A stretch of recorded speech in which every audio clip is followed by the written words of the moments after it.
I worked at Nubank and at MELI, right? So I worked very close with Marcos Galperin, and I worked very close with David Vélez. They have a lot of things in common. But the one thing that struck me when I talked to them and when they talk to investors is that they both refer to their companies as one of their children. I know many companies which are so full of themselves that they are not critical at all. Trust is the key of investor relations. Once you build trust with the investor, they put their guard lower. And that's when you can have really good conversations. How big of a loss is Pedro Arte leaving? They hate the yes men. They surround themselves of people who press them. No, you're wrong. This is not good. This should be like this. Welcome to Multibagger Nuggets, where we talk about investing in stocks. Your host, Chris Hendricks, also known as From Growth to Value, invites you to join this podcast and the accompanying website, where you get much more content, both free and paid. Today, we have a special guest joining us, Federico Sandler. Federico is an expert when it comes to Mercado Libre and Nubank, as he is the former investor relations officer of both for 6 years at MELI, and he took NU through the IPO. Let's dive into the conversation. That shows Federico's deep knowledge about these two companies. Here's Multibagger Nuggets, where you hear about tomorrow's stocks today. Federico, that's your real name, but everybody knows you as Fede Sandler. You're the former investor relations officer of both Mercado Libre and Nubank. It's an honor that you make time for me and for us to, take advantage of the broad knowledge you have in general about investing and more particularly about those two companies. And maybe let's start at the start. What did you do before you became the IRO, Investor Relations Officer of Mercado Libre? So my career started back in Boston when I finished my undergraduate degree at Bentley University in double major in economics and finance. And I started actually in internal audit at a company called Liberty Mutual. And it's interesting because I always wanted to work in corporate finance and capital markets, but being an international student post 9/11, the amount of visas available for the types of jobs that I wanted to apply around Wall Street was very limited. So I decided to not leave the US without some professional experience. So I embarked in Liberty Mutual for 2 years doing internal audit. Subsequently to that, the combination of wanting to pivot my career to corporate finance and the fact that Boston is freezing cold, I decided to move to Miami, where I did management consulting for a consulting firm called Protiviti, which is basically the spin-off of the consulting arm of Arthur Andersen, which was a very big audit firm similar to KPMG or Deloitte, but it fell after this Enron and WorldCom scandal. Yeah. And in 2008, I decided purposely to come back to Argentina, mainly because I wanted to do my master's degree and I didn't want it to be tied to a visa. So my employer did offer me a green card, but the restrictions were quite onerous for me to stay in the US. And essentially, after I decided to leave the United States, 5 months later, Lehman Brothers imploded. They fired about 50% of the people that worked with me. So in hindsight, it was a great decision because I was able to use the full 2009 to do my master's degree in corporate finance and really repivot my career into that arena. So after I finished my master's degree in 2009, I started working at Fitch Ratings, the ratings agency. And I basically started covering the utilities and oil and gas sector in Argentina. And it was a really good school because I learned how to build models, how to read financial statements, how to understand the repayment capacity of companies. I understood a lot about oil and gas and the electricity sector. And then one of the companies that actually I covered at Fitch, the CEO left the company and founded a private equity fund, a boutique private equity fund, and he offered me to come with him. So I ended up working with him, acquiring a couple electricity distribution assets and some oil and gas assets. I worked with him for about 3 years. I learned a lot around M&A and valuation and basically everything that is around private equity. And then by 2015, that's when Mercado Libre knocked on my door. And that's really when my career took off for real. I thought my career was already taking off, but I had no clue what was about to happen once I started at MELI. Maybe a question in between. How do you see, because you followed your instincts actually going back to Argentina, and that was a really good decision. How do you think about, following your instincts in general in business? I think it's a subject which is not, highlighted enough. So now I want to ask your opinion about it. It's super important. I think professionals who have purpose, they don't measure their success of their careers in the size of their paycheck. That's part of the story.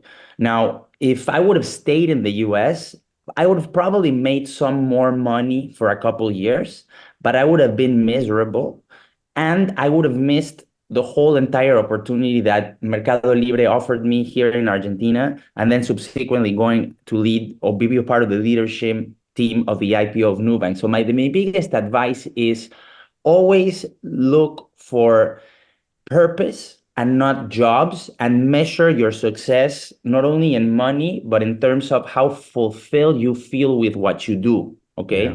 And I think what was happening to me in the United States was I was doing a job that was paying me extremely well. I had the car of my dreams. I was living in a beachfront property, but I wasn't really happy traveling, every week, living in hotels, being in airports, not entirely fulfilled doing consulting work. So I think it's a combination of, obviously the right amount of money, but it's also making sure that you're feeling, at the end of the day, you feel that you're generating impact and you feel good about yourself. I think if you can combine those two things, I think that'll make you a very successful individual. One of the reasons that I became, a relatively good IR professional in IR is because I really loved what I did at Mercado Libre. I literally went tiptoeing to the office because I felt challenged enough that it was more exciting than stress. Now you have to be careful that excitement doesn't turn into stress, because then it's bad for your health. But I think that would be my approach. Don't idealize the money, but look more for purpose and fulfillment, and then the rest sort of it'll start follows. to follow through. But if you just do it for the money, it's harder for you to be happy, because you're probably going to be doing things that you don't want to. And the problem with doing things that you don't want to is that over time, the material things that those things give you, they don't fulfill you anymore. So basically what I'm trying to tell you is, when I left Miami, I would look at the car of my dreams that I owned, and it didn't mean anything to me. Mm-hmm. And when I was young, it meant everything to me. And now there other things mean to me. So what I'm trying to say is, careful with, just going after the money, because you're probably going to position yourself for being unhappy. Yeah. I think this is, by the way, also very good investment advice, because if you look at the best CEOs, they exactly do that. They live their dream, or they follow their passion much more than they want to make money. Okay, of course they're rich, but if they do well, but they just follow their passion, and I think that is very important. It's interesting when you say that, Chris, because when I worked at Nubank and at MELI, right? So I worked very close with Marcos Galperin, and I worked very close with David Vélez. They have a lot of things in common, but the one thing that struck me when I talked to them and when they talk to investors is that they both refer to their companies as one of their children, right? And both of them think in many years. So they're not worried about the earnings per share of next quarter. They're worried about, how is the future going to look? How do we play in the game in the future? So those are things that I think only founders are able to do, because they have the capital to think long term, and also the support of their board to think long term, because they brought it from zero to where they are today. Yeah. So Mercado Libre had been a public company for quite a while when you joined it. So did you replace someone? How did it go? No, I didn't. I did replace, but basically the person who had my role went to become CFO at another fintech, which is called Recarga Pay. It's a payments basically wallet, mainly in Brazil, and he went to take the CFO role there. Yeah, and do you have the feeling that you changed something about the job of Oh, investor relations officer in Mercado yes. Libre? I think the legacy that I left is not only I left a process so that IR can get the right KPIs to explain the business, but I think also IR became more of a voice to management in terms of competitive intelligence and strategy. But I also became, or we also became, a competent voice and a recognized voice to the investors about the business. So what I was saying is, I think there's very few companies at the time that would be allowed to go to CFO only conferences without the CFO. And why did we not get pushback is because time and again, my team and me would be able to answer all of the questions that investors would pose, whether it is strategy, sustainability, and long-term vision, or the amount of basis points of margin compression on EBIT quarter on quarter. So I think that's the biggest legacy that I left. I think I made IR more prominent, and I think what Richard is doing is just taking that even to a deeper level, as well as Jorgis at Nubank. So they're all leaving their legacy, and I think that's really, really important. I think that in a lot of companies, and I think you may have even a more outspoken opinion about that. In a lot of companies, the investor relation officer is not, valued enough, and it's more like, you can introduce the conference call, and that's about it. I fully agree. It's a two-piece story. I think IR needs to be not be conforming and try to kind of hit the table and say, look, top performing companies having IR who is deeply involved with the management, that speaks the language of the management, that understands the KPIs of the business, that participates in the product meetings, adds a lot of value. Not only that, but having competent IR helps you align the shareholder base. Okay. And what do I mean by that? I was telling you offline that I'm participating in a lot of, podcasts and TV shows and whatnot. And one of the things I try to explain, like the common investors or the retail investors, is that, the banks are in a difficult position in Latin America in two fronts. In a technology front, right? Because they have more of a legacy business, server-based, that systems that don't talk to each other.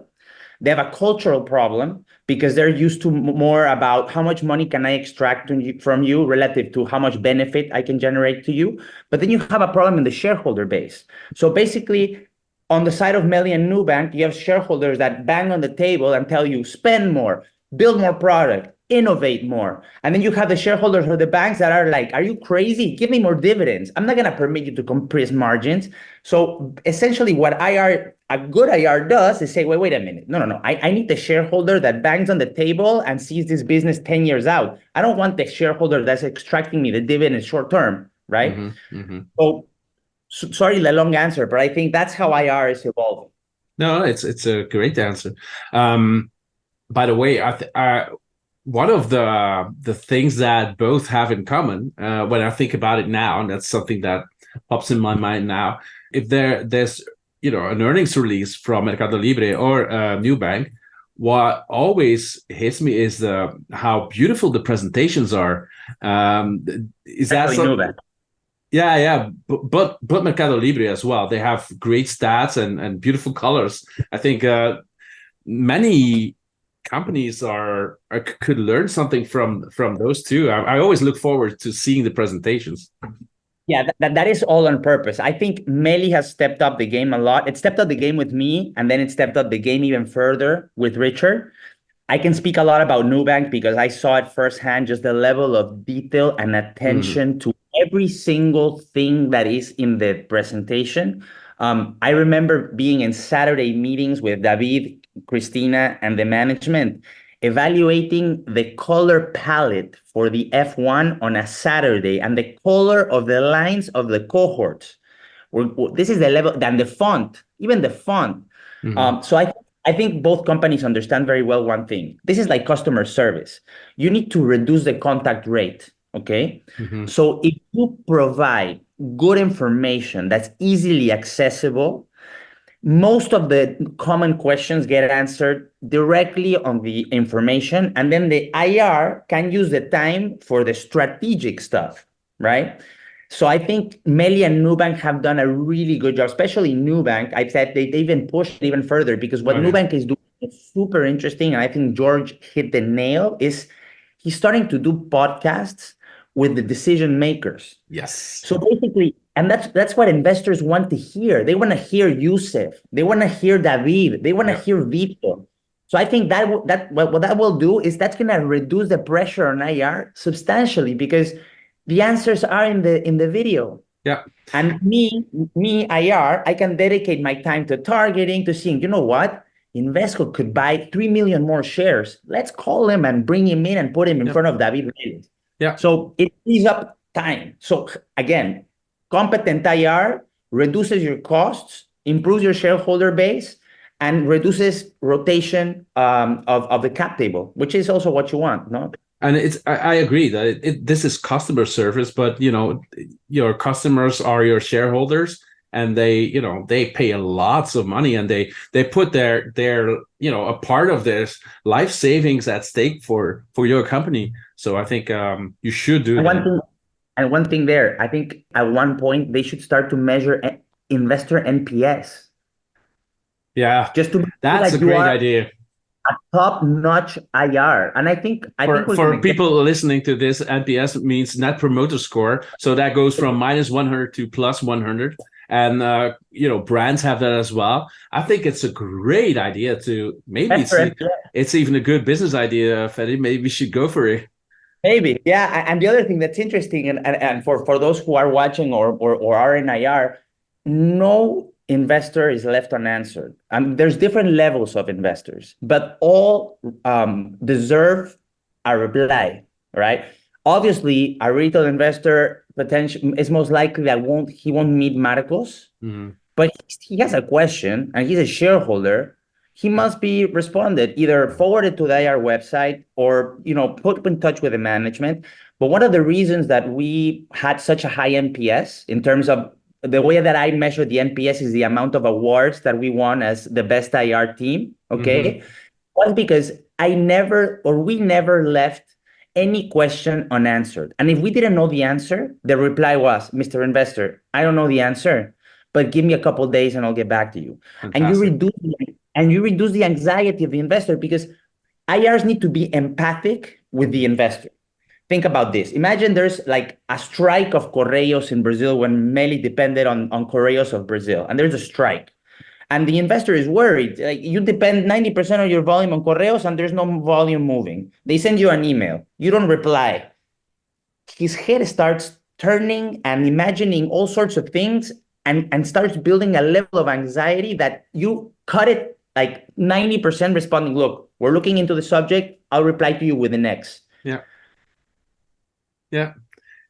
Something that simple created a lot of trust with the investor. That's number one. And then number two is saying the truth. So if you would ask Pedro or me or Marcos or David, what's going wrong? We suck here. This is wrong. This we're not executing well. Here the competition is better. But you know what? We're doing this and this and this and this and this and this and this to solve it. Hopefully we will solve it. But do not give coy answers or try to show, a rainbow, because then earnings will come and the reality will surface. Yeah. And that's what happened with a lot of Brazilian issuers, that they have a hard time being self-critical. And then when the earning times comes, the narrative versus the results are here. Meli's narrative versus results was the inverse. Like I think in general, it's not a Brazilian problem, it's a worldwide problem. I think that companies maybe perhaps have more interest, but maybe even more in Brazil. But I know many companies which are so full of themselves that they are not critical at all. But it costs as an investor, because the investor, you know what they do, Chris? Investors comes to Fede and says, Fede, what's going wrong with the company? Perfect. And then he goes to Pedro or Marcos, what's going on with the company? And if there's no alignment, that's where the noise starts. Yeah. So if the investor sees that IR and management are answering the same, that's what you want. Yeah. So I think there's a lot there that I think as an IR, you add a lot of value. Being just very transparent, you build trust. Trust is everything.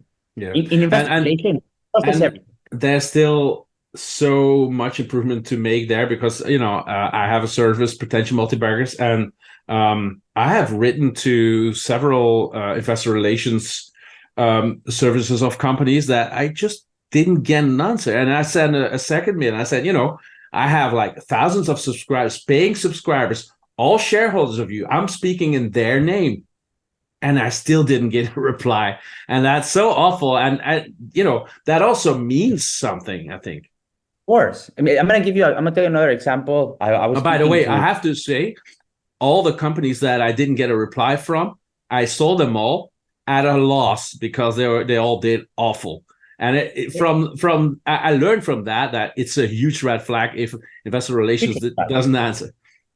We both at MELI and at Nubank, we had a log to make sure that every mail gets answered. Obviously, you're going to give a lot more attention to Bailey Gifford than the guy that has 2 shares, but of course, they are all shareholders, and it's important that you answer to all of them. That's why we became so good. We didn't discover, gunpowder. We just had common sense, and we're very cohesive in the way that we operated. And again, trust is the key of investor relations. Once you build trust with the investor, they put their guard lower. And that's when you can have really good conversations. So that's why, like, for me, being fast on replying and being transparent, it's one of the secret sauces of top IRs. It's cheap, it's easy, and you can implement it right away. Yep. And in the end, we're all humans, and we want to be seen, and that's for everybody. Whether you're indeed Bailey Gifford or you have 2 shares, it's the same. I'm taking you back to when you started as the IRO of MELI. Do you still know what your first impressions were? Those first days, those first weeks of the company? Yeah, it was terror combined with excitement and happiness, because I had seen MELI from afar for a long time. I was already a shareholder. When I realized the type of company that it could become, I felt a big responsibility having the IRO. And the other thing that gave me that adrenaline and feeling to go out and execute was that, MELI is a company that really grew very quickly, but in a very orderly fashion. So, the cultural traits of the company maintained, the growing pace of the company were painful, but less painful than in other companies that the growth is completely, disordinate and the execution begins to give in. And I remember, having my first meeting with Pedro that morning, my first day in 2015, and I was like super excited. I was like, Pedro, thank you for the opportunity. Like, I am so happy to be here. And his answer was incredible. He was like, no, don't thank me. You earned it. But if you're going to survive here, you're going to figure things out by yourself. I'm not going to hold your hand. And those words were so important because after I left that meeting, the sense of urgency to understand the business, to get the KPIs, to make sure to know what I was talking about. I basically did 5 investor calls, and Pedro was like, here you go swim with the sharks. So it was like baptism by fire, but it worked well, and it gave me the level of, adrenaline enough that I was excited, but not overstressed. But I always say this, but I think my time at MELI was almost magical because everything was happening at the same time. The company was growing explosively, built up the logistics network, the fintech overlay, then COVID, like everything grew exponentially, the distribution centers, it was just such an incredible time to be inside of the company. And the good thing about all this, Chris, because I went there last week, actually to talk to investors with the head of corp dev. I saw the picture. Yeah, that same energy is still there. Like you go in and like it's electric. Everybody's running around and like being busy, and everybody in the meetings. Like you can tell that there's a lot of people who are purpose driven, trying to change things. You feel it. It doesn't feel like a bureaucracy. It's dynamic. I don't even know how to explain it, but when I got in there, I was like, whoa, man, like this place is electric. So as a shareholder, it makes me feel good because I feel that they still have the hunger, even 20 years out. Yep. I don't think if you were to go to a traditional bank, you don't see that electricity. Sorry that I hate the banks. It could be another, it could be an oil company, but it's the same, more like, 9 to 5 and it's chill and like, this is what we have to do. MELI is like, go through the right administrative order and et cetera, et cetera, et cetera. Okay, MELI is like, I'm going to ask you to take up your job again of IRO of MELI. And I have a question from a few of my subscribers who live in Brazil, and they say we see more and more scams on MELI, and the reviews have become worse. So they say we're ordering more on Amazon. And they asked me, can you ask Fede about this? So yeah, there you are, back in your role. It'd be interesting to understand from your subscribers in what modality they are buying. Because if they're buying from a merchant or from a distribution center, the type of item they are buying, the experience could be different. That's in terms of the experience. Now, scams, obviously, when you have a company the size of Mercado Libre, scams are always going to appear. That's something that's part of the growing pains of the business. Now, if I look at NPS, all right, or I look at the percentage of packages being delivered in 48 hours or less, that percentage is substantially higher than Amazon in Brazil at a larger scale. So if we were to take a sample of 20 purchases versus Amazon or Americanas or Magalu, I am fairly certain, I don't have any proof because I have to do it, that the experience in MELI is better. Now, you will have some tail cases.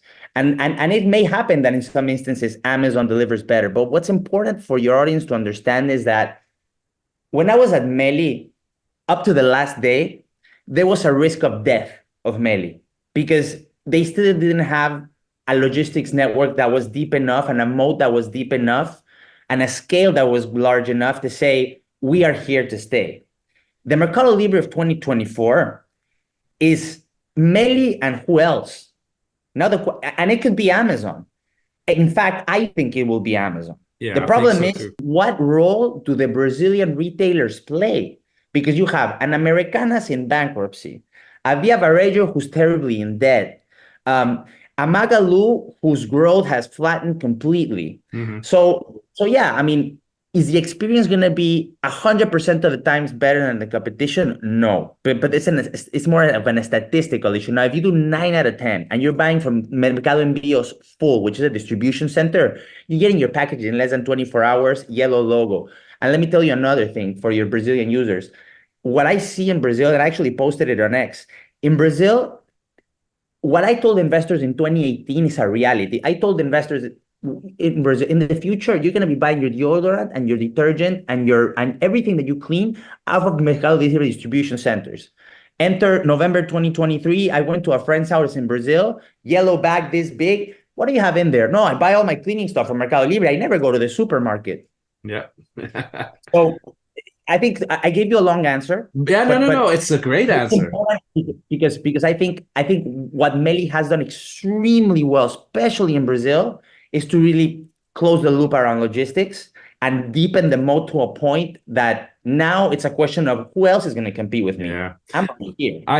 You can know the answer that I gave to those subscribers. I said, over time, and I don't even think it will, it will take 10 years, but maybe it will to end the process. But I think in 2 or 3 years, it will be clear that there will be 2 clear winners, and that will be Mercado Libre and Amazon, and they will take market share from all the rest. And it's because of the logistics. Mm-hmm. How are they going to compete with the times and costs? It's scale sensitive. It's not the same sending 1 box in a truck that 50 boxes in a truck. Yeah, it's just a scale mathematical thing.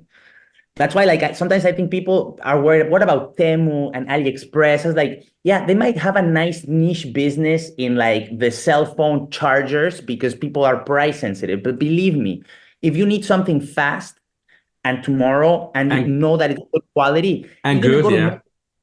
And let me tell you, and the other thing that I've seen, because I fly to Brazil a lot, MELI has been able to turn around the brand perception from that's where they buy the used stuff and the Craigslist stuff to they buy everything on Mercado Libre. It's crazy how the brand perception changed, because when I started at MELI in 2015, I would go to Brazil, and the question from the PM was, yeah, but how do you deal with gray goods and the stolen stuff? That was in 2015.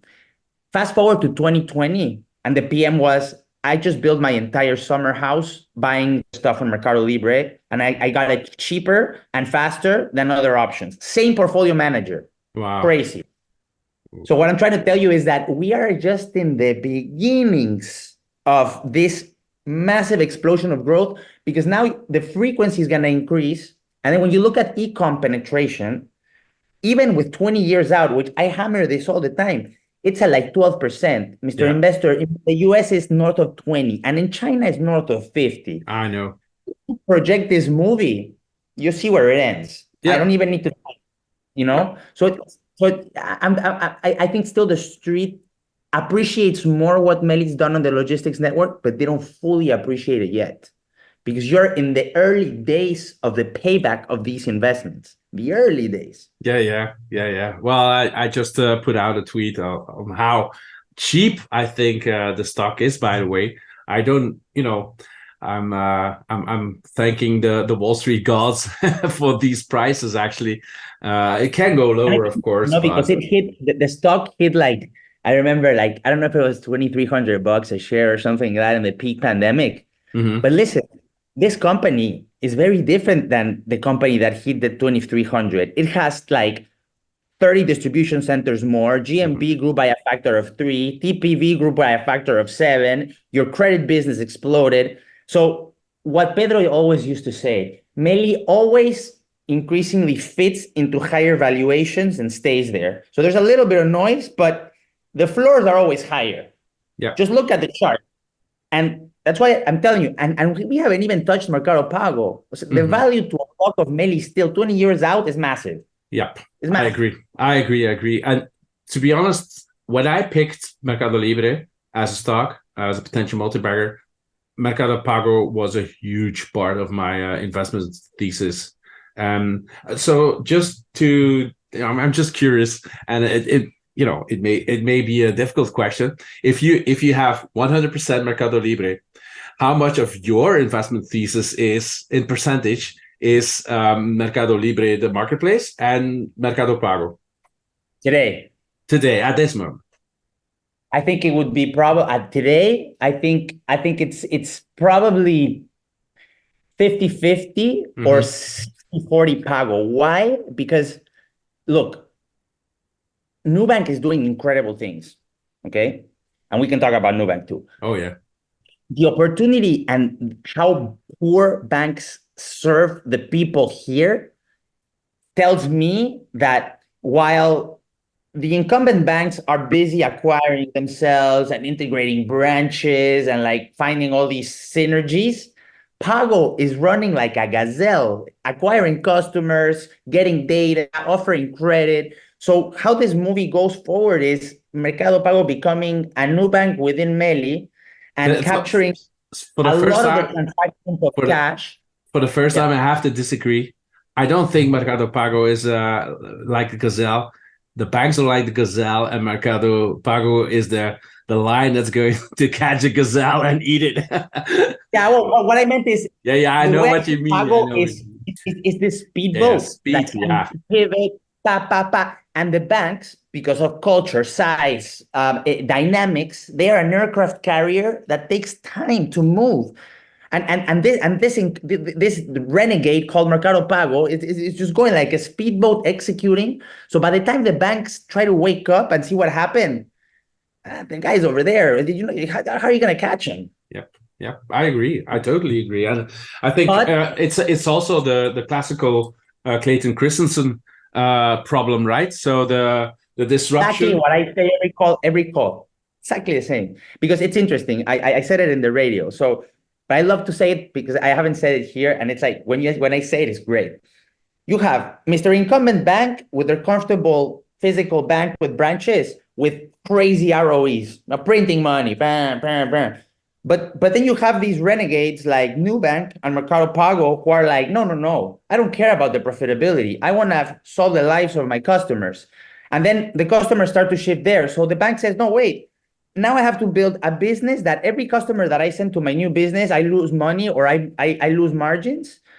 And then I have my shareholders that have me like this, not to lose money.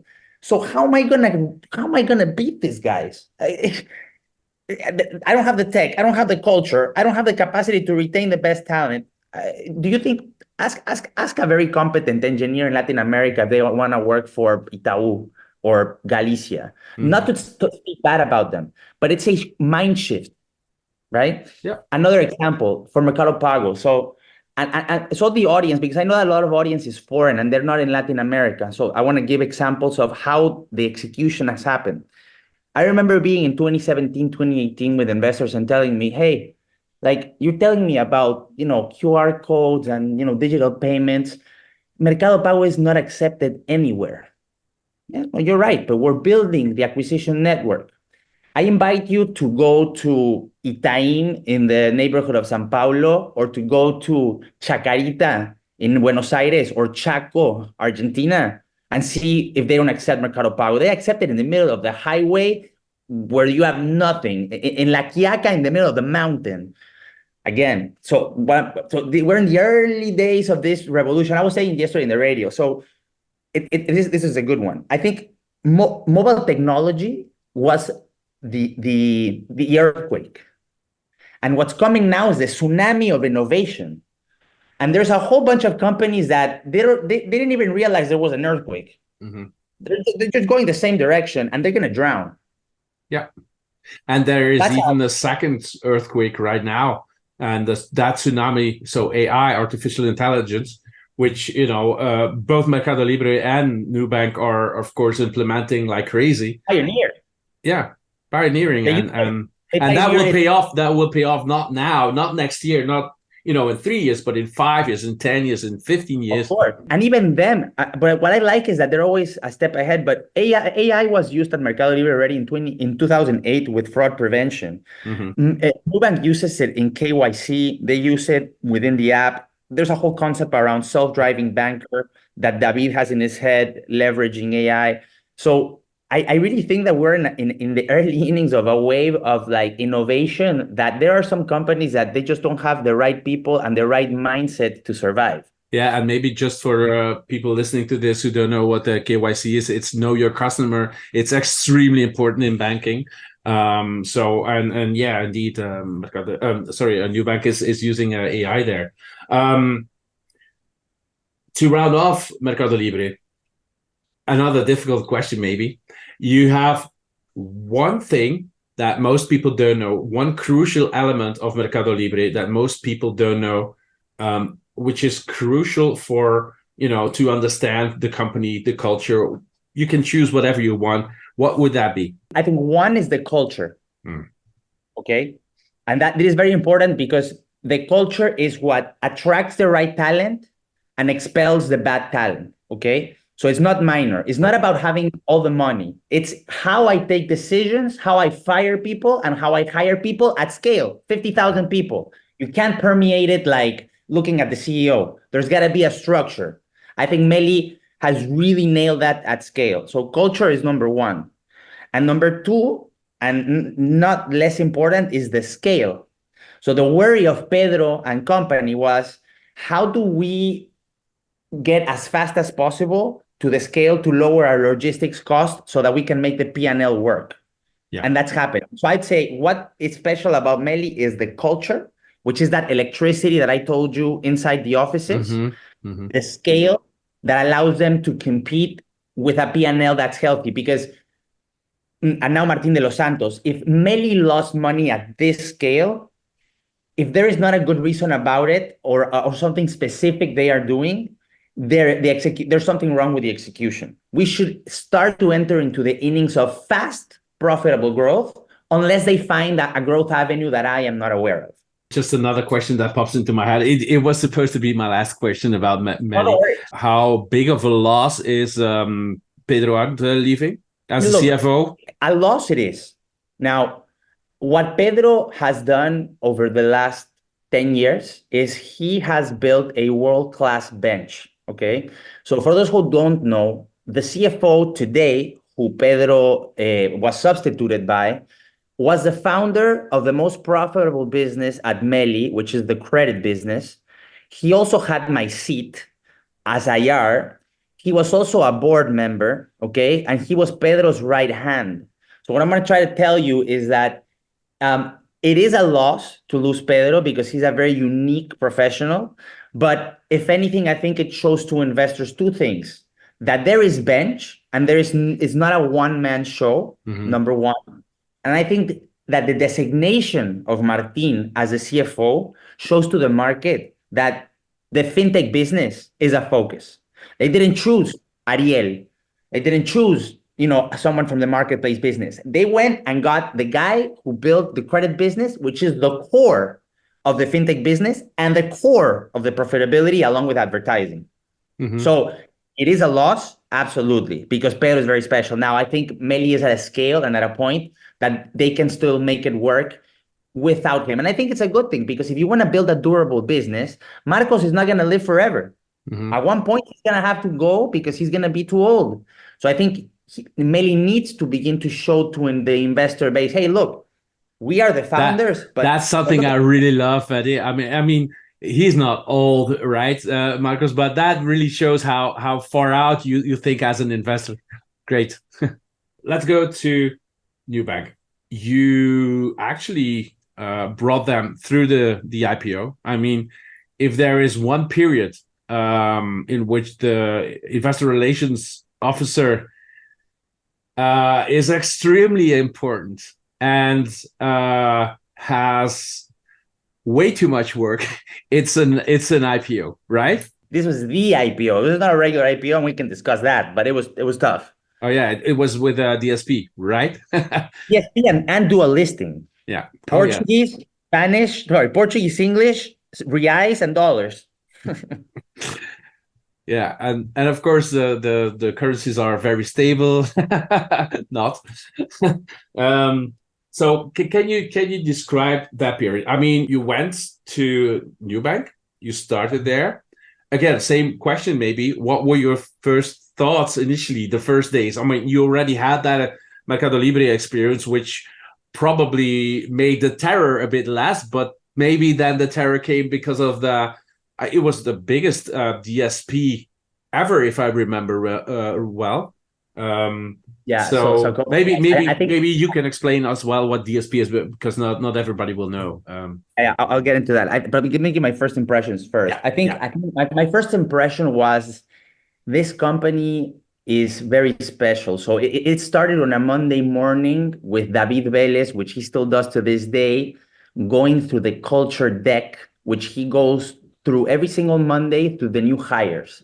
So I was very impressed on the emphasis and on the focus of the founder himself to go over every single slide and make the employees understand that they are that they're not renters, so that they're owners. They do that, or he still does that today for every new employee? Not directly to an employee, but like basically every Monday morning you have new hires. I know. But they are all together there, and everyone goes through that process. Everyone goes through that process, Wow. But you see that live going through the slides, going through the cultural principles, and you really feel that you're part of something really special. So that was the first thing that struck me. Then the second thing that struck me is that, if MELI is a data-driven company to take decisions, Nubank takes it to the extreme. So basically, I mean, the amount of information that is shared within Slack to make decisions, to improve product, everything is extremely transparent. Everybody knows the information about everyone else. Everyone is held accountable for that. So there's a lot of transparency. So very early in, I realized that I was like, boy, this is a company like MELI. This is a company that's going to be durable. This is a company that's going to revolutionize a whole industry. And I wasn't wrong. So that was my impression. When I started to understand that they had their own programming language, their own core banking system, how they manage data, how many variables they have per customer, I started to see that. I was like, boy, you have here the ingredients of a JP Morgan, but like next generation with no branches, 85% less cost, a lot of scale. So that's on the first impression. what was complex about this IPO, all IPOs are complex because it's a ton of work. But in this IPO in particular, you had a dual listing, but then you had what you mentioned, which is the DSP, which is the direct share program. So basically what happened is Nubank gifted and enrolled 7.5 million customers into Nu Socios, where they gave them one BDR, or a Brazilian depository receipt. And then they also offered to 800,000 customers the ability to make a paid reservation for shares that would come out in the IPO. And basically, the addition of the 7.5 million people who were gifted a share, plus the 800,000 that were be able to make a paid reservation, you were able to almost double the amount of retail investors in Brazil, okay? It went from like 2.5 million to north of 5 million. Why was this complex? Is because the Brazilian regulator is not like the US regulator. They had no idea what a DSP was. There was a whole chapter around financial education. So it's not just I give you the BDR and you do whatever you want with it. The idea is I give you the BDR, but I don't let you sell it for 12 months so that I can educate you in what is risk, what is compounding, what is the long term. And then the bet was that over the 12 months, you wouldn't sell the shares. But how do you, first of all, pitch this to the regulator, but then how do you design the product so that your app doesn't blow up once people come to reserve the shares? So it was like dying by 1,000 paper cuts, essentially, because you were doing the traditional IPO stuff, which is already hyper demanding, with an F1 that looks that was done by Van Gogh. You've seen it; it's insane. The art, the colors, just the writing, everything is perfect. Mm-hmm. So added to a dual listing, so sets of lawyers in Brazil, sets of lawyers in the US, reais. Presentations in Portuguese, presentation is in English. Every single number needs to be correct. You need to have backup for everything. So it became extremely intense. It was the most intense period of my life. Mm-hmm. I can understand. I can really understand. And that also means that it was a stressful period for the whole executive team. And you get to know people better because of that stress, because they cannot hide away behind masks. They show themselves. So what did you learn about that from management? Yeah, I learned that the management at Nubank is very durable. It's very durable, and they're very committed. Okay, so I remember seeing Christina in the roadshow, like 7 months pregnant, Yes. taking in 12-hour days meetings from the Tiger Global office, and I was like, if she can handle this pregnant. She's in it for the long haul. I mean, it's not number one is that, and number two is I think I was very impressed by how conscious the management was about what the IPO meant. Okay, so the company took the time to make presentations to the company to tell them, listen, the IPO is not the end. The IPO is the beginning of something else. So it's not that the day we ring the bell, we all go to the beach and have a drink with a straw. No. That starts another stage of the company. So educating the employees to understand that this is a very important milestone, but this is just one other milestone in others that we're going to achieve into the future. No? So that was very impressive. The resiliency and just the self-awareness of the management being so young, right? Because David is like 43, 44. Yeah. Christina at the time was below 40, and they were carrying a lot of weight, because you have to understand that this IPO was very controversial in the sense that you had the banks against you, the press against you, everybody saying it's overvalued and like Nubank and overvalued and like they're just a bank with an app. I invite you to be in my shoes and see how we got attacked. And on the other side, we were like, we're just trying to solve the problems that the banks are not solving. And that was a big, stress for all of us. But I think that's something that really caught my eye very quick, just the commitment of the management and the self-awareness of what the IPO meant. Mm-hmm. And how would you describe David Villes's personality in that situation? Yeah. So you already gave away something but I'm really talking about character, about leadership, about... Example. Look, he's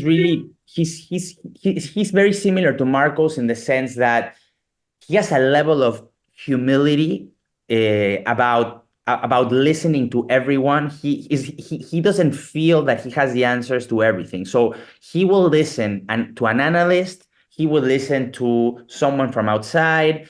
He doesn't have any dogmas. If he needs to, blow up a business for the future, like he did with Pix, and he started, building on Pix. I don't care if we lose the interchange.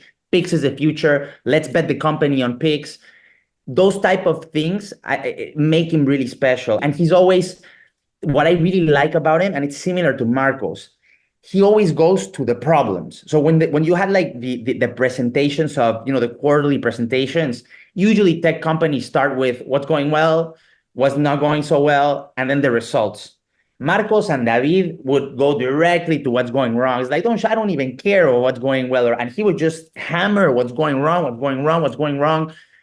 And the way that they talk about themselves, it's not that they feel that they've discovered the gunpowder. They're kind of like hitting themselves with the whip. It's like, we're not so good here. And like, this could be better. And like, I don't know. And the guys are rock stars. Like you hear them speak and you're like, these guys are flying. But inside of them, they're very humble and very, very down to earth. And that's what drives me and the investors crazy, because these guys have built businesses that are revolutionizing industries and changing the lives of people. It's very crazy and very intense. So I that's why I think both of them are so special in their own way. What you say really makes me think about the great book Super Forecasters. I don't know if you have read it. But I've heard of it. And it says that the best forecasters, so the best people, the people with the best ideas, the best forecasts as well, are always people who don't have dogmas. And that's why people who come on television are really bad, predictors of what's really going to happen, because they don't change their minds. They do have dogmas because they have said something and they cannot change that the next time and then change it again.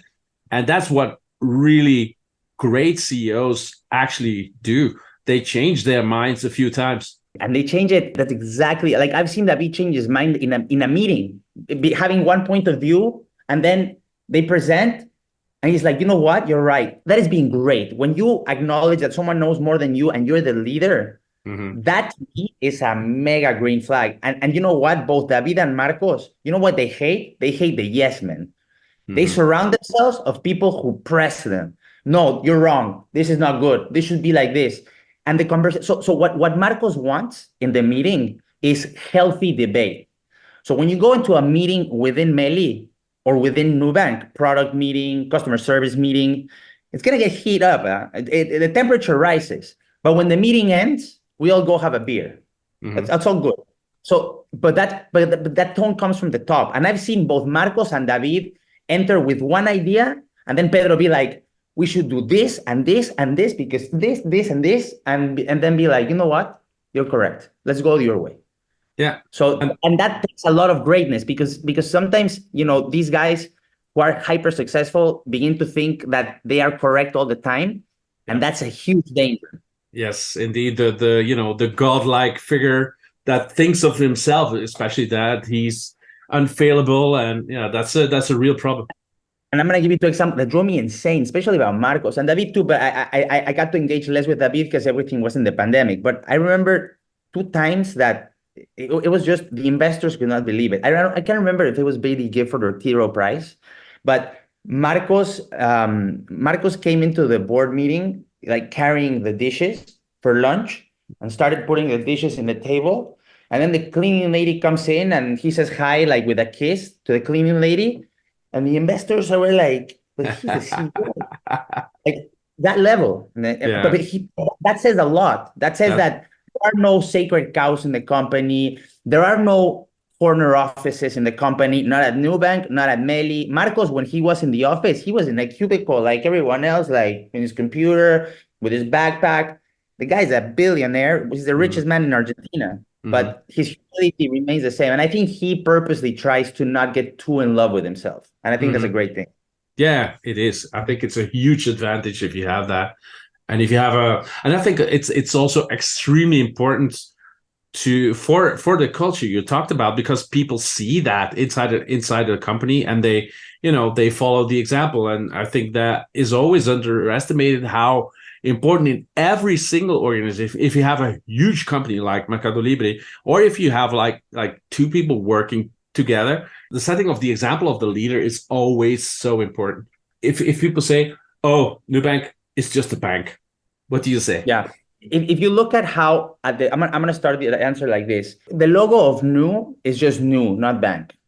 Okay. There's a reason for that, because Nu is a technology company that started solving financial services, but their actual purpose is to reduce friction on people's lives. It's just that they started with credit. Okay.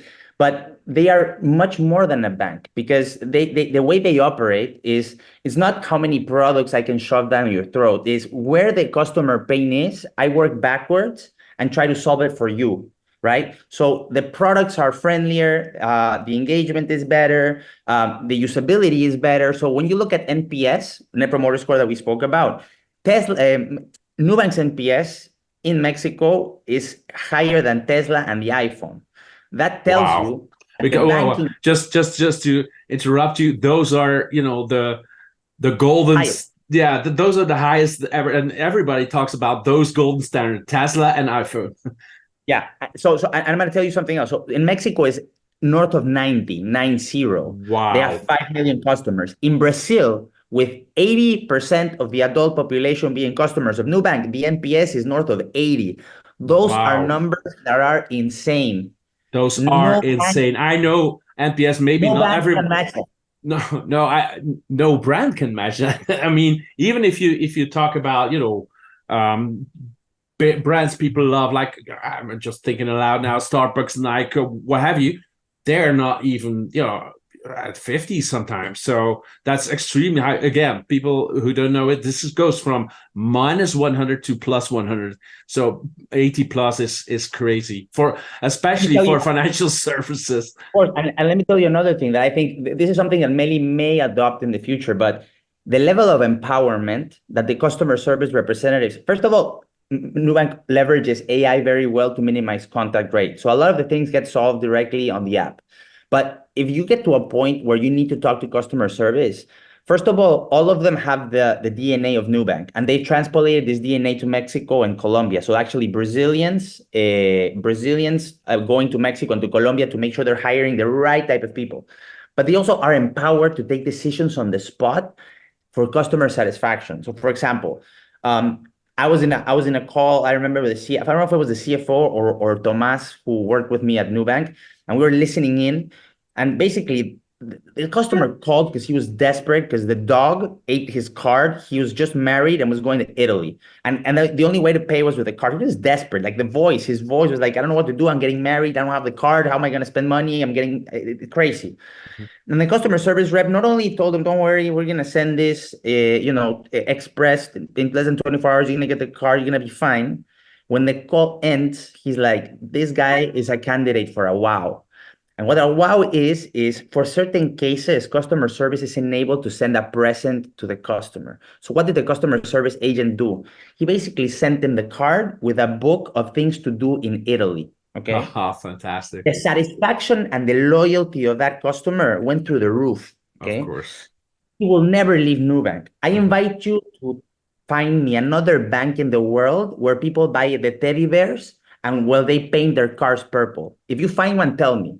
Nubank is like that, but not even Pago has that. Mm-hmm. That's very crazy. And it's only akin to Nubank. And that's because they really, really focus on making sure that they solve problems for you and not make money off of you with a horrible experience. I'm going to ask you to look into the future. What do you think will the trajectory be of Nu? Yeah. I think the trajectory, it's two prongs. Okay. I think we're moving into a story of customer monetization in Brazil. Okay. So what you should see is the customer number begin to flatten because you can't penetrate more adults because there are no more adults, right? And you can only go to some 8 to 18-year-old, but you can't give, a 10-year-old a bank account. but the ARPU or the RPAC, sorry, should rise. Okay. And that should also be the case. I think in Brazil is more of a monetization story. Colombia and Mexico is a monetization and customer growth story. Okay.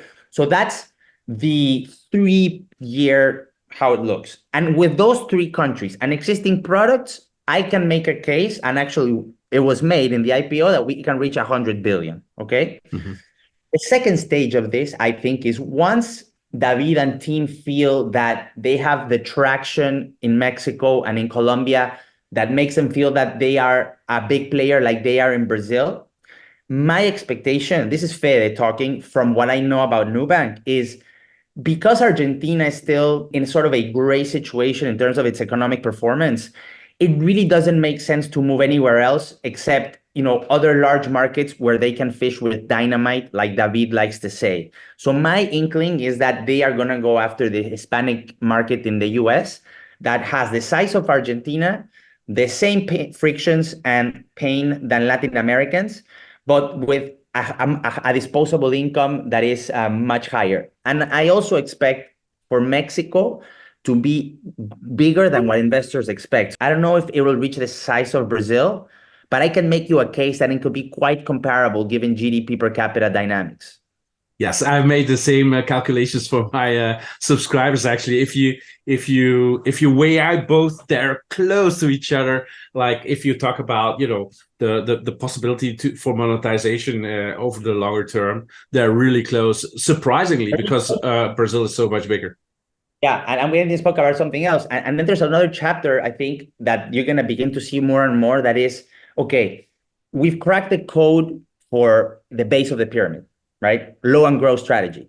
Now, Nubank knows that they have a significant percentage of the population that is wealthy, but they don't have them yet as primary bank account. Why?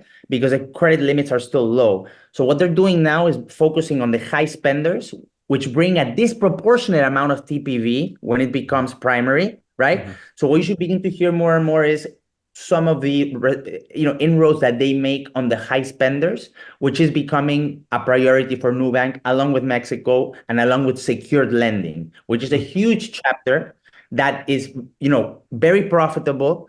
It's a lower NPLs and it's less cyclical than the regular lending. Okay. Yep. So that will also balance the equation. That's sort of how, like, I see Nubank in the future, into the future. So a lot of opportunity. Like the sky is the limit for this company, really. Yeah.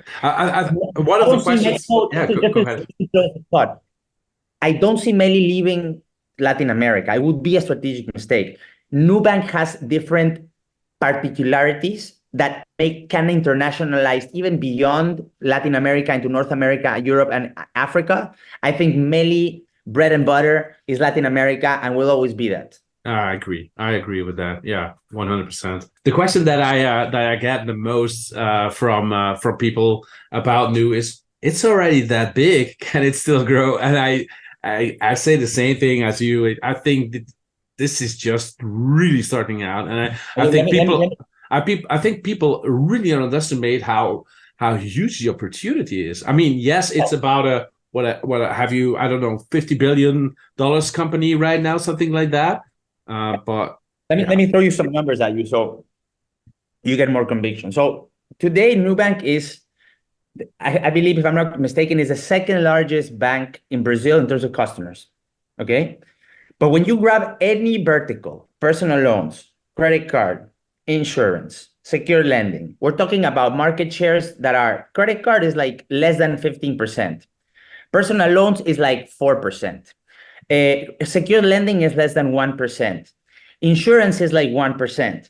So just with them getting their fair share in those verticals, assuming they don't do anything else, unlock significant value. Let me throw you another data point. So 40%, 40, of the G&A today of Nubank is being spent on initiatives that generate $0. Zero.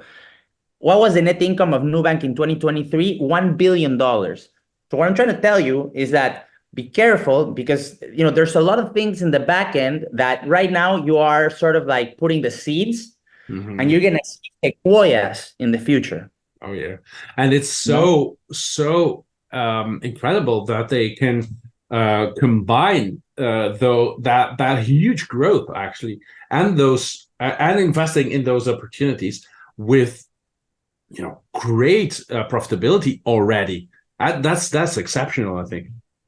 I think it speaks to what I've always said. No, I think both Nubank and Meli, given the brand that they have, they can attract and retain the best talent, and that translates into almost flawless execution, right? And that goes back into culture. So everything is intertwined. That's why, like, when I talk to investors, and I put it on X a lot, is Mr. Investor, careful with the DCF, because how do you put culture into the DCF?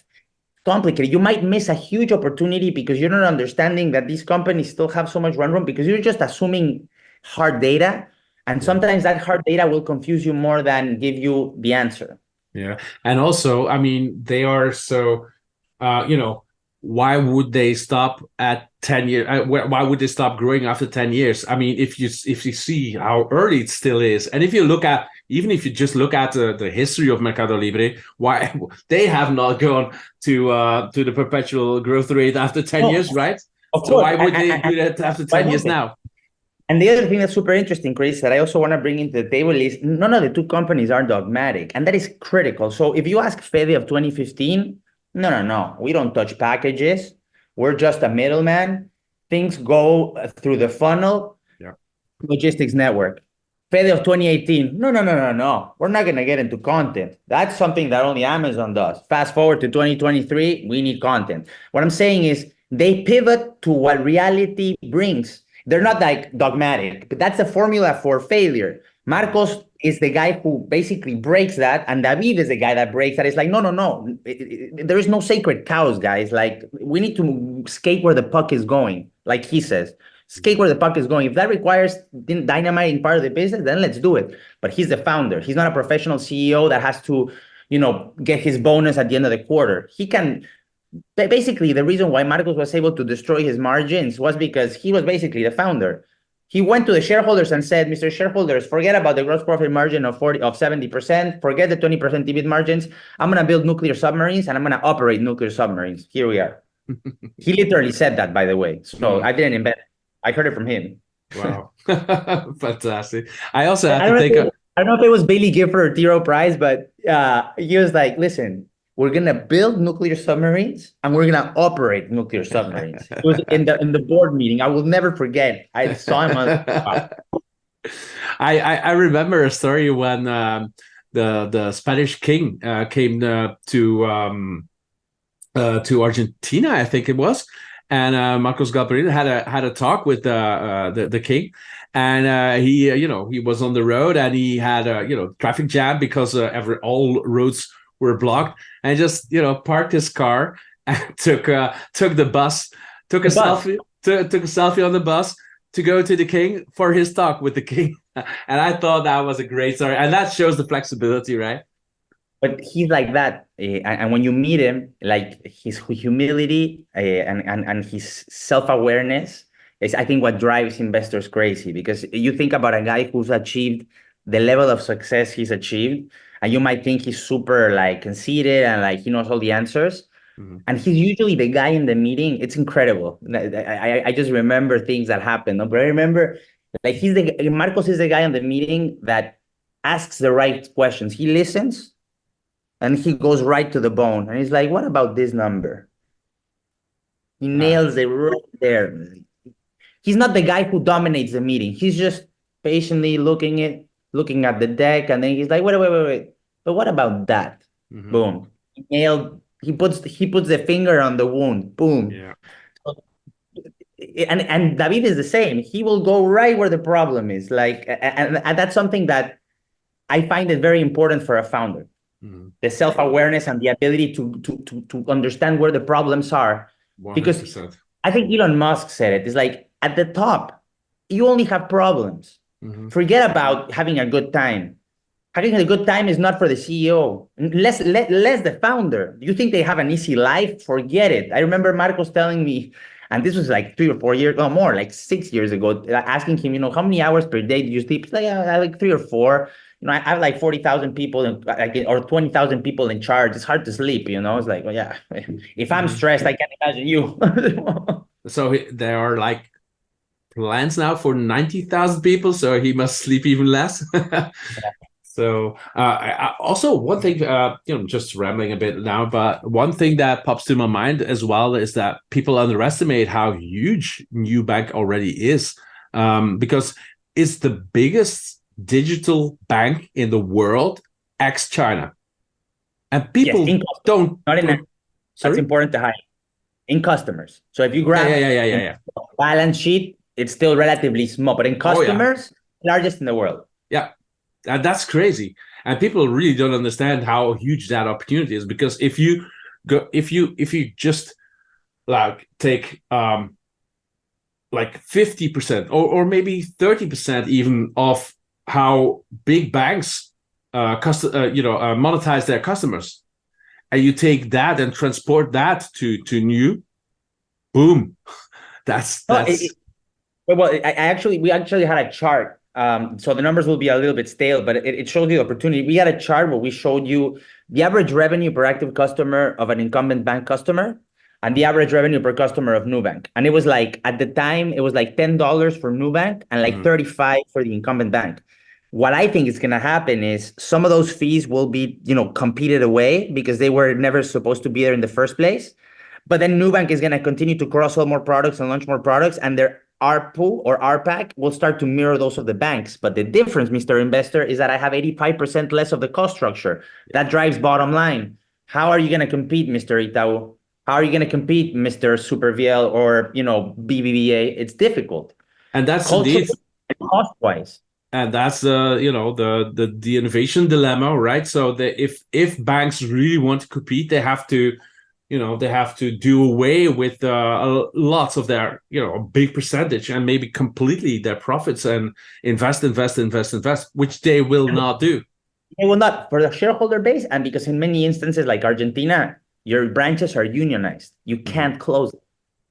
Banco do Brasil, they can't close the branches. How do you...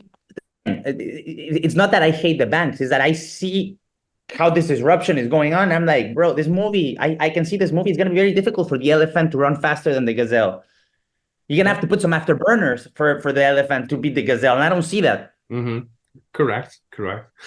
Something else that you touched that I think is very important and also not stressed enough is the software that the coding language that Nu has, and how that is a competitive advantage. Can you explain that? Having their own programming language, which is called Clojure, essentially it allows them to code with less coding, right? So there is less probability of error. It's also easier and more friendly to the engineer, number one. But also number two is that it also serves as a way to retain the talent, because once they begin to learn Clojure, they don't want to go code something else because it's less verbose. It's easy, it's immutable, it's easily auditable. So it brings a whole bunch of benefits. So there's a little bit of friction when you onboard the engineer, but the benefits of having your own programming language and having them coding on that makes all the difference. In execution, in ability to code, in code things faster. So it gives them also the ability to move very quickly and to retain the talent, because many times the talent will decide not to leave the company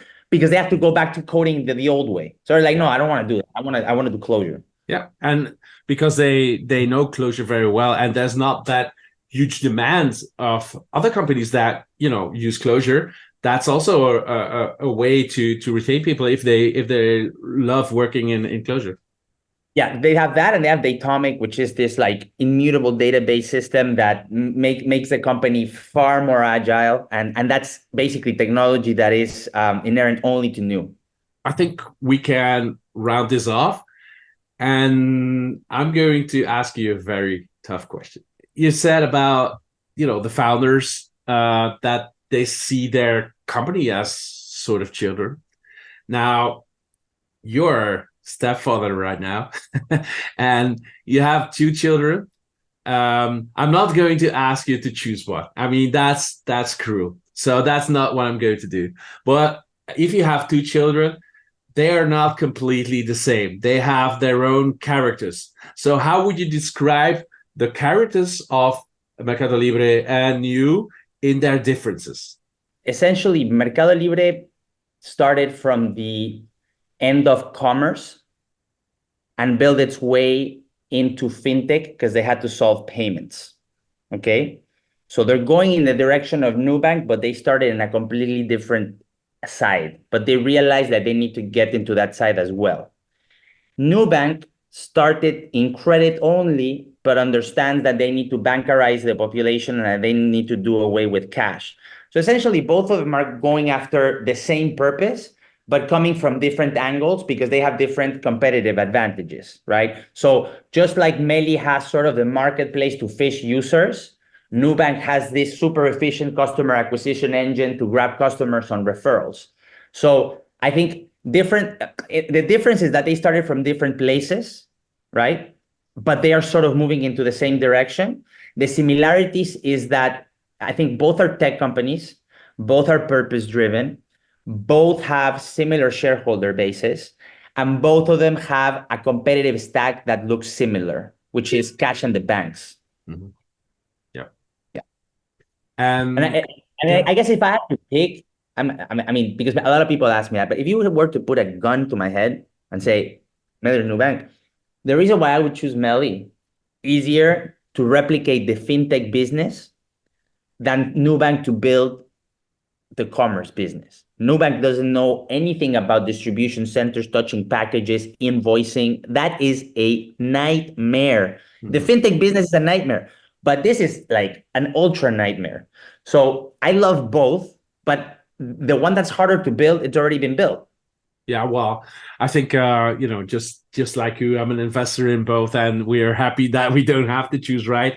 And like a real stepfather, maybe. Again, do you think that the children will fight in the future? The short answer is, in the near term, no, because there's a lot of green field around donation of banks' market cap and customers and product market share and cash. So I still think that we are like maybe 2-3 years away from them competing against each other. Now, I am not terribly concerned about this. Why? Because when you look at e-commerce, globally it's concentrated because of scale. But when you look at financial services, there are a lot of financial institutions who do incredibly well and compete with each other. It's not zero sum.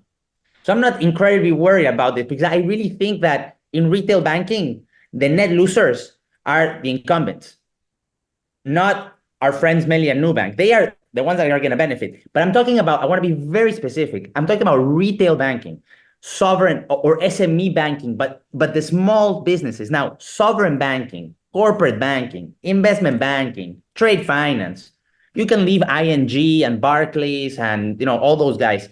But retail banking, for me, is tech companies. I agree. I totally agree. And then the last thing that I'll say, sorry, because this is also, I mentioned it in the interview yesterday, but because I think it's important because you have a European and American subscriber base, but I think it's important for them to frame fintech in two ways, okay?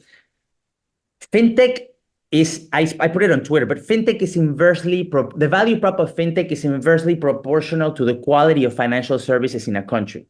Okay, so when you go to Africa or Latin America or Indonesia, the probability of building a large, durable fintech business is much higher for me, in my view, than in Europe or the US, because simply the banks are serving you less bad. It's not that they're serving you great, but they serve you less bad. So when I think about a N26 or a Revolut, yeah, there might be some verticals where the product is great and the experience is phenomenal, but I find it harder for the banks to get completely disrupted just because they are less bad. Mm-hmm. The experience is less bad and there is more banking penetration. So I'm not saying that they're not going to do well. I'm just saying don't expect that explosive growth because the banks are doing a better job. And the whole fintech thesis is I'm coming here to do what the banks are not doing, basically. I'm simplifying, but basically fintech. Yeah, but you're right. You're completely right. And, it's probably one of the few things that Europeans have better services than Americans because banks in Europe are generally better than, well, or less bad, I'm not saying I should that they're say. amazing. No, they are, of course, do not the job. amazing, but they're, like immediate transactions, we have had that for years and years. And in America, you still need, like Venmo or Cash App or something like that. It's the same in Latin America with Pix, for example. It's a real time transaction, and it's crazy. It's crazy that in America it's still not there yet. It's crazy, but it's gonna happen. But what I'm saying is, but that's why I'm very mindful that there's two chapters of fintech: the emerging market fintech and the developed world fintech, and they face different realities. Careful with your expectations, because the banks, being better at what they do, they're not gonna leave as much space for fintechs to explode. Okay, so what I'm trying to say is, in my view, when I think about Revolut or I think of a N26, I think they will have some nice businesses, but I don't think they're gonna have the scalability of a Nubank or a Mercado Pago, just because of the reality of where they are. That doesn't mean that they're not valuable businesses. All I'm saying is, careful, because I don't think you're gonna see that curve of customers going like this, just because there's the green field is much tighter, right? By the way, one of the green fields that is being solved for a part is through Wise. I don't know if you know Wise, and I saw that Nubank partnered with Wise just like last week. That was announced for